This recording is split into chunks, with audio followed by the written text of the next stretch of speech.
Saking besarnya ombak nih, ikan pada naik ke kapal nih.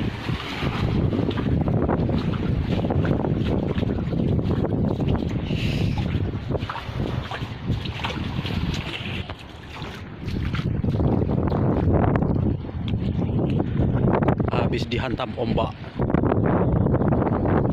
karat semua di kapal.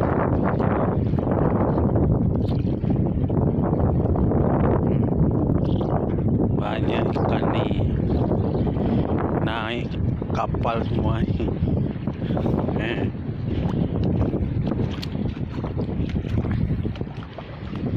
Udah bosan hidup di laut, kena ombak.